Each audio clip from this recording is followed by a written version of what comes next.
ರಾಘವೇಂದ್ರವರೇ, ಯಾವಾಗ ಬಂದರು? MLA ಸಾಹೇಬರ ಗಮನ ಭೂಮಿಯ ಮೇಲೆ ನಡೆದಾಡುವವರ ಮೇಲೆ ಇಲ್ಲ ಅಂತ ಕಾಣುತ್ತೆ. ಹಾಗೇನಿಲ್ಲ, ನಾವು ಯಾವುದೋ ಒಂದು ವಿಷಯವಾಗಿ ಚರ್ಚೆ ಮಾಡುತ್ತಾ ಹೋಗುತ್ತಿರುವ, ಹಾಗಾಗಿ ತಾವು ಬಂದದ್ದು ಗಮನಿಸುವುದಕ್ಕಾಗಿ. ಅದು ನಿಜನೇ ಅನ್ನಿ.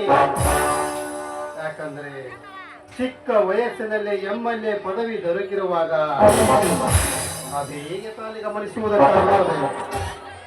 ಯಾವುದೇ ಅಧಿಕಾರವಾಗಲಿ ಪಡೆದುಕೊಳ್ಳುವುದು ಸುಲಭ, ಆದರೆ ಅದನ್ನು ಕಾಪಾಡಿಕೊಳ್ಳುವುದು ಕಠಿಣ.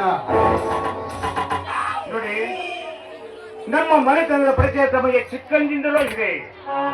ನಮ್ಮ ತಾತ ಮುತ್ತಾತರಿಂದಲೂ ತಲತಲಾಂತರವಾಗಿ ಒಡೆದು ಬರುವ ಅಧಿಕಾರವನ್ನು ಮತ್ತು ಅದನ್ನು ಹೇಗೆ ಪಡೆಯುವುದೆಂದು ನಮ್ಮ ಒಂಟಿ ಮನತೆಗೆ ಜನತೆಗೆ ಕರಗತವಾದ ವಿದ್ಯೆ. ಅಧಿಕಾರವೆನ್ನುವುದು ಅಗ್ನಿಯ ಹಾಗೆ. ಒಮ್ಮೊಮ್ಮೆ ಅಧಿಕಾರದಲ್ಲಿದ್ದವರನ್ನು ಸುಟ್ಟು ಬೂದಿ ಮಾಡಿಬಿಡುತ್ತದೆ. ಒಬ್ಬ ಮೀನುಗಾರ ಮೀನು ಹಿಡಿಯಲು ಸಮುದ್ರಕ್ಕೆ ಇಳಿಯುವ ಮುನ್ನ ಆ ಸಮುದ್ರದ